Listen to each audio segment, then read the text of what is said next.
People and Politics.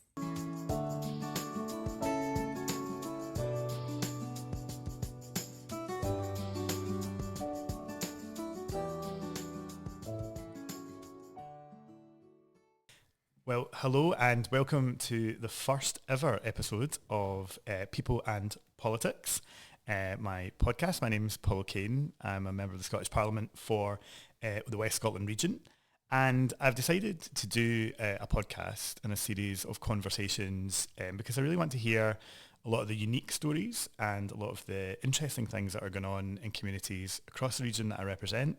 Because very often we don't get the opportunity to tell these stories in a more considered way. So that's what the podcast's all about. And I'm delighted that we've got lots of interesting guests coming up. And I'm hoping that there's some listeners out there who are going to take some time to listen and hear the stories and engage and maybe get in touch and tell me your own stories as well about what's great about living in the West and living locally as well. So I'm delighted this morning that my first podcast guest is Lucy Rome, or as I knew her, Lucy Meakin in Old Money. Lucy and I actually went to school together, and Lucy is a local mum in Neilston. And our first episode this morning is really going to focus on, I suppose, all the great things about living in a community like Neilston and deciding to bring up kids in a community like Neilston and kind of what that means for you, Lucy, and for your family. But also, I'm really interested to have a conversation today about, the new school in Neilston and I suppose the impact that that's had. Because back in 2016, when I was an East Renfrewshire councillor, I started campaigning for new schools in Neilston. And I think it's important to hear the views of lots of different parents about, how that's going and how that's gone. And, there was a lot of delays and things to the school, and it was a challenge to get it built, but it's here and it's operating, and people are really, I think, valuing what it's offering. So Lucy's with us today, which is great. And thanks, Lucy, for coming on and joining me. No worries. Great. So I suppose, you kind of grew up in Barhead, another good place to live, and you moved to Neilston, I suppose, when kind of you were at uni sort of thing, but then you decided essentially to stay in the village and to have your family with your husband David, and really what was the draw to Neilston for you? I think there was a few things. Obviously, my husband had a flat in Shawlands, and he was quite keen to keep that, and would have loved to stayed in Shawlands, but I think the main draw was just that community feel, the village kind of atmosphere. Another draw, obviously, our parents are there, which is a kind of a big pulling point for the babysitting. But yeah, definitely just a good place to bring up the kids. And we've moved into the it's not so new now, the Taylor Wimpey development, which has been the best decision we've made with in regards with having kids, because it's just such a child-friendly estate, and just kind of everything's on your doorstep. It's such a community feel, especially with having children. Like when I was off on maternity leave with Georgie, we've got the Mummies Matters group in the bank, and just lots of things, the little play group in the Neilston Church Hall, just lots of things to do, lots of people to meet. And yeah, it definitely was the right decision for us to buy and stay in Neilston. Great. And some listeners might not know Neilston particularly well. So I mean, I am biased given that I'm born and bred, and my family have lived in Neilston for generations. But it's one of the best places to live in Scotland, and I think that's been actually verified by some of the surveys that have been done by, I think the Post Office does one, and Reader's Digest back in the day did one, and said, because of a combination of factors. Because if you don't know Neilston, it's semi-rural. It's got great countryside, loads of walks, loads of opportunity to get out into the countryside. But it's half an hour from Glasgow on the train with a train line. And as we've mentioned at the start of the podcast, great schools, but also local shops, great local park, lots of stuff going on. And that's quite interesting. You mentioned the estate you live in and sort of younger families. I mean, obviously round about you, there's lots of people that we would have went to school with, we would have known, who now have their own families and have decided to either stay in Neilston or come back to Neilston. And do you find, because you spoke about the sort of toddlers groups and the support network that's there, I suppose, for parents, I mean, how have you found that in the village in terms of also play and kids being able to play together and stuff like that? Yeah, I definitely think it's great. Like I said, like there's lots on offer, and like with the little Facebook groups and things like that, everyone's always kind of recommending things, even a wee bit further afield. There's like a play group in Up the Moor. There's just lots going on, and lots to do as in Neilston, so you don't really need to leave. But as you say, you're half an hour away on the train to the city centre, so it's kind of it's the best of both worlds. And as you mentioned, like the walks, we like doing that as well. So the weather's not great, but just getting the kids on their puddle suits, taking a walk up the pad. I mean, I don't think we've actually ever completed the pad fully with the two of them, but we get somewhat of the way around. And yeah, just going on like little adventures with them and having that. And the walks available as well, especially during lockdown, is great. Just getting out in the pram and being able to just walk for miles, literally. And yeah, it's just it's really good. The things that are on offer to, I think, to everyone, not just to families. It kind of caters for all, I would say, Neilston. Yeah, absolutely would agree with that. And obviously, you know, we were talking about the school, and you know, again, for folk who don't know Neilston particularly well, we've got two great schools, Neilston Primary and St Thomas's, a great family centre at Madras, and they were on three separate sites for many, many years. You know, I went to Madras Family Centre and St Thomas's on their original sites, and both schools were pretty old. So I think, you know, kind of 50, 60 years respectively. Neilston Primary in particular was in a very bad condition. I mean, when I became a councillor back in 2012, you know, there was rain coming in the ceiling, there were tiles. I mean, do you kind of remember the old buildings a bit? Yeah. I'd obviously been from Barrhead. I went to St Mark's, and then we also went to St Luke's together. I didn't know so much about the primary schools, and even when I moved up, obviously I didn't have a family, so wasn't really interested. But obviously seeing you with the campaigning for the shared campus, and it was kind of obvious how passionate everybody was about the schools, because they had been there for such a long time. As you say, the buildings weren't in great condition, and I think that was kind of evident when, just before they knocked them down, they had the kind of 2 nights to go in and sit in it. That again, although I didn't go to the schools, it seemed like quite an emotional big part of the history of Neilston, I guess. But the experiences we have had with Madras Family Centre, we moved Sienna from a private nursery for a preschool year into Madras Family Centre into the old building, and it was fantastic.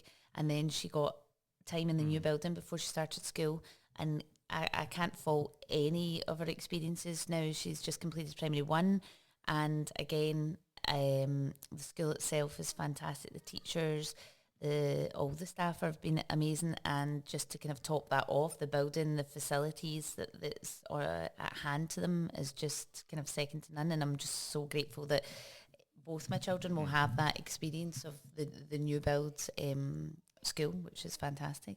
That's really, really good to hear. And because I think when I think back to those old buildings, the great things were going on inside those buildings, because we know that, you know, education is a bit more than just building, and you know that as a teacher as well, Lucy. But it's hard very often in your environment to be creative when it is limiting, because it was built in, you know, the 70s and the 60s when teaching was very, very different. And again, just looking around those buildings, I always kind of knew we need to do something here, and we're going to have to do something pretty fundamental. And I think that's where the kind of idea of the shared campus came around, because it was about saying, we have an opportunity here to invest, you know, tens of millions of pounds into a project.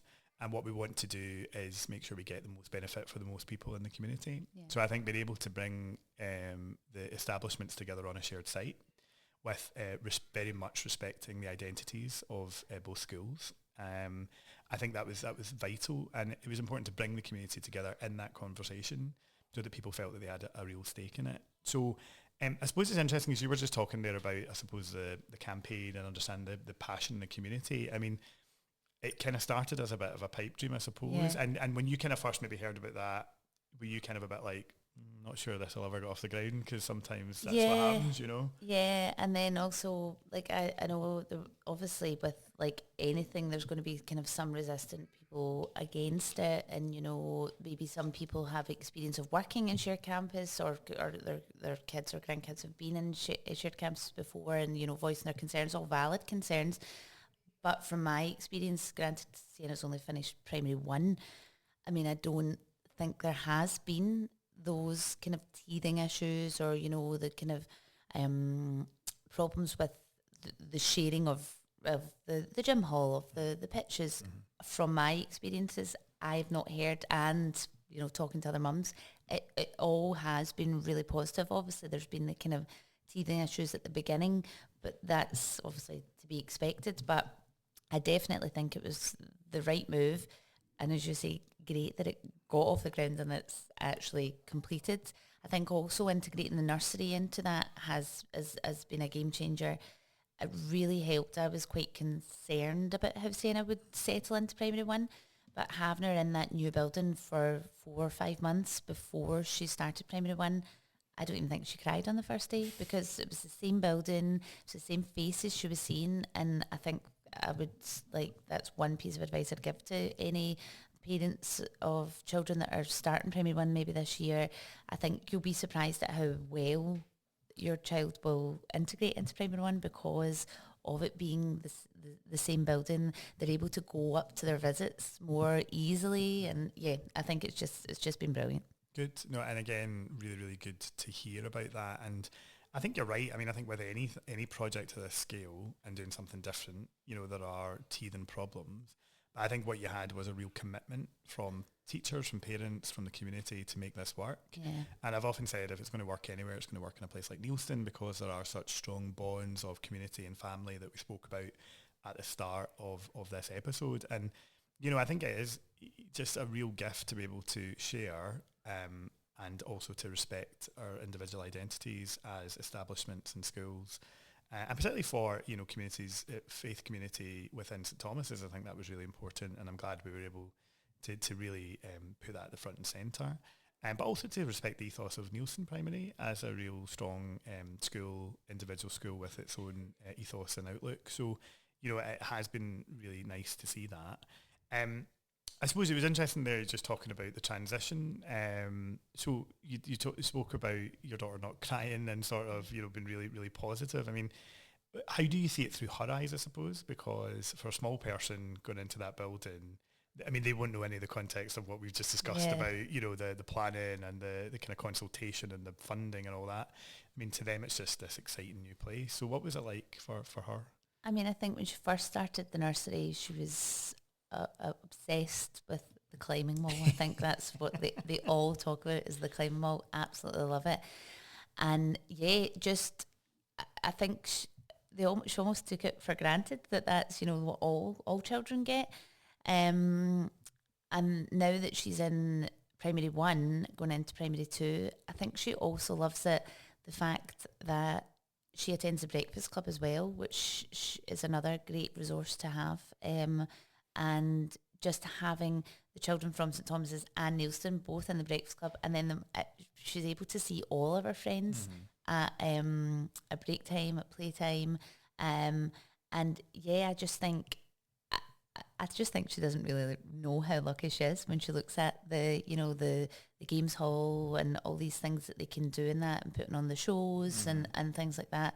That not all primary schools are like that, but maybe as she grows she'll be able to appreciate it a bit more. And I'm always really impressed by the outdoor spaces as well, because something that came across really strongly when we were sort of designing the school was the importance of maintaining, because the Neilston Primary site had a really nice little cluster of trees, there's a bit of a kind of woodland, and really having good outdoor spaces for outdoor learning, because that's so important now to young people. And again, that from your sort of professional life, but how do you feel about how all that looks, and getting outside, getting kids outside? Yeah, I think it looks fantastic, and I think it's just a kind of right balance of what there is. And I think my father-in-law always says the Sienna's the last person to leave the playground because you can't get her off the mugger at the bottom. So he always sends me some pictures of her, the only one in the playground, and he's trying She's to get got her lots out. of energy to Yes. burn off, though, to be fair, hasn't she? Yeah. So it works in my favour because she's tired by the time she gets home.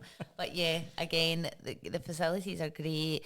The kind of layout of it, again, a bit of kind of teething problems at the beginning, like with drop off and pick up. But I think now that it's kind of second nature now. I don't do many of the pickups, as you said. I'm a teacher, so.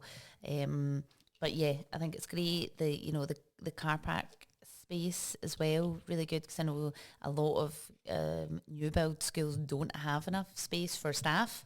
Never mind visitors or drop off and pick up. So to have those kind of allocated spaces and things, I think again is great. Yeah, and again, I suppose talking like we did previously about the importance of being outdoors, being able to be in the countryside in Neilston. And we've also got a great park at Kingston. So, do you spend time there and do you enjoy that space in the village community? Yeah, it's great. Lots to do, like even with the little skate parks, and I like to call it, is it my park we're going to? And I'm like, yeah, we're going to your park. So we've got the skate park, which she would just run up and down for ages, and then yeah, it's a great space, even with like the big pitches. Also, just for not just for children, but like I go running there as well, as is my husband, and obviously with the football training, so it's a great space. And it's good that it's so close to the school, because I think they were using it for sports day and things like that. So yeah, again, that's the beauty of Neilston, the size of it. It's all kind of walkable distance. Like for St Thomas's kids to go to the chapel, they can walk round, and yeah, it's all within reach, and the facilities are second to none. Again, interesting you mention St Thomas's Church, and we are really fortunate to have two really strong church communities in the village, and lots of people of other faiths, and sort of that's an important part of life. And I know that my dad and your mum, for example, do a lot of volunteering through the church, and so do you see the strength, I suppose, of the community again reflected in those spaces? Yeah, definitely. I mean, obviously I attend St Thomas's, but like again through my mat leave, being able to like meet Natasha from Neilston Parish Church and get involved with that as well. And again, saying I attended Holly's dancing as well, which again is just another great, one of the many things that Neilston has to offer, and it's a real community dancing, which I think is quite hard to find, but like using the Glen Halls, and then she also uses like the Neilston Church Hall for her fittings and things like that. So you get to know everybody, and everybody is so friendly. And even though I attend St Thomas's, still now starting to get a bit involved with the Neilston Church as well. So yeah. And what I love about it is sort of, St Thomas's have their kind of drop-in lunch group on a Thursday. I think the parish church do it on a different day of the week, but everyone feels it's a space you can go into. It doesn't matter who you are, it doesn't matter if you have faith or you don't.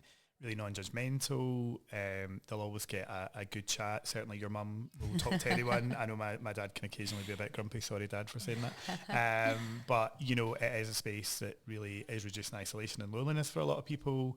But it's really simple, isn't it? It's like a bowl of soup, cake, cup of tea, and it's a chat. and even for children as well. Like you get a lot of the childminders or grannies, grandpas bringing their kids in, and it's just a wee space for them to run about where they can grab a wee cup of tea or soup, and it definitely is well utilised, I think.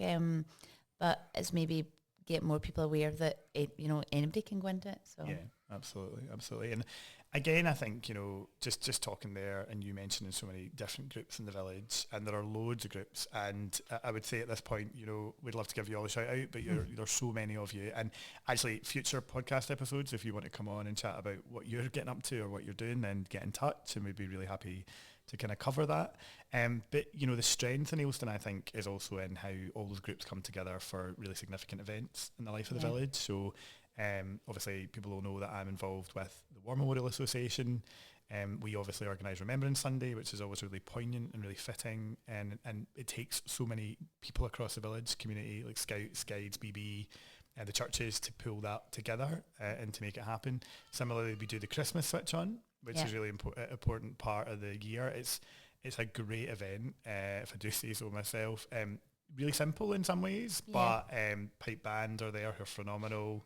We were talking about our mutual friend Emma Meakin, who's I think deputy pipe major now, and her dad Russell, who now run the pipe band, after Ian McDonald sadly passed on. And they're an amazing band. I think they were away this week at a folk festival down south performing. Their range and their kind of reach is huge. So big shout out to the pipe band. But again, tell us a wee bit about your experience of the Christmas switch on and what you like about that. Yeah, again, it's something that those who have kids will be aware that all these things round about, like Halloween, there's the pumpkin picking, which also is in Neilston, which is great. And we just like to kind of keep it in the village, because those who have kids will know more often than not you spend all this money to go to Arnprior or wherever, and then it ends in just meltdowns, and then David and I end up not talking, the kids are crying. Whereas just having something that's up the road from you, we're able to walk up, and like you can go into the village chippy, they're giving out cups of soup, Sienna likes a hot chocolate, you can go in, you get a picture with Santa, and it's all just literally a stone throw away from you, getting to see people that you've maybe not seen for a while. And it just kind of gets everybody in that Christmas spirit.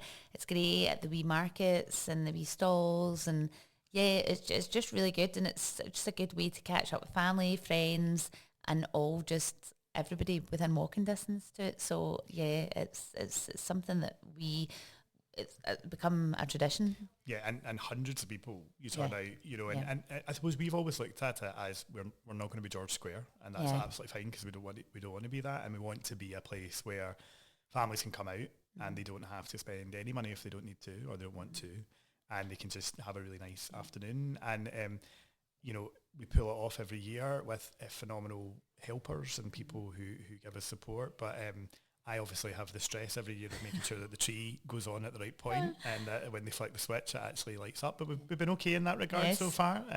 We've got there. So. And another thing that I think is just phenomenal for the village, and when I tell people, they're like, I can't believe that the Neilston Players Santa on Christmas Eve. Yeah. That's something that our kids absolutely like. It just kind of starts Christmas for them, and in our estate, which I think quite a lot of people do, we take it in turns with the neighbours to go round, a couple of drinks, the kids are playing, and then we're all watching for the updates on the Facebook to see where Santa is, and then we go out, and I just think it's fun. The kids are high as kites, and it just almost like that. This is Christmas, and I don't think you get that many places.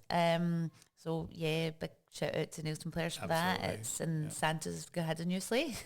Santa's got a new sleigh, and Santa, I keep in touch with Santa regularly. He may be listening actually, so big shout out to Santa, and thanks for everything you do to support us as well. But do you know what? I think it's a richness of those community events that make life in Neilston so special. And of course, we can't let the episode finish without mentioning Neilston New Year. Do you want to tell anyone who doesn't know what the Neilston Cattle Show is? Again, that's something that when I explain it to people in my work or anyone that's not from Neilston are like, what? I mean, and what can I say? It's changed drastically since I've had children. But again, another great way just to get together, whether it's about the agriculture for some, perhaps not, more about the beer tent for others. Controversial. But for the kids, it's great. Sienna took part in the parades with the dancing for the past 2 years. And there's just so much to do. There's shows for kids, there's face painting, there's the beer tent for people, there's obviously the agricultural shows. And it's just such a big hype, just a buzz about the village again. So I know it's not until you really sit down and think about all these things that Neilston has to offer, then you realise how much of a great place this is. I think it's changed for me a lot as well. I mean, obviously when I became elected, I had to, you and I couldn't spend all day in the beer tent and then all night in the killock. Not that I ever would. But I think you're right. It's such, and we had a gorgeous day for it this year, and obviously it was the 200th anniversary. Yep. So big shout out to the Agricultural Society on the 200th show this year. And it was great. It was a great day. The sun was shining. It was probably one of the busiest shows I think I've seen. And talking to the committee, they were just blown away by the support that they got from the community. they also had Michelle McManus performing. Michelle, good friend of Neilston through her husband, who's well known to many of us. Grew up down the street from me and a good pal. But it was really nice just to see that variety of things that were going on, and to see the whole village come together. So again, a really good example of Neilston at its best, I suppose. Yeah, definitely. Great. Well, I'm going to give you the final word, Lucy. So I think if you had to sum Neilston up in a sentence, what would you say? Put you on the spot now. What would I say? One of the best places to live. Perfect. I mean, I would totally agree with that. And again, if anyone's listening on the podcast who doesn't know Neilston, come and see us and see what's going on. And we're always welcoming new people at the community. There is a bit of a running joke about you never really get accepted in Neilston unless you're a Neilstonian. I mean, my dad, and my mum have been married, for over 40 years, and my dad always says he'll always be Anne-Marie Hannigan's man, you know what I mean, because my mum's obviously the Neilstonian, but we are a friendly bunch, and we do want to welcome people in the community. So Lucy, thank you so much for being with me on my first episode of People and Politics, and really nice to chat to you and to hear everything that's going on in your world.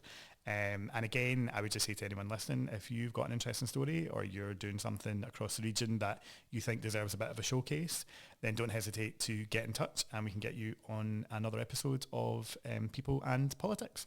Thanks.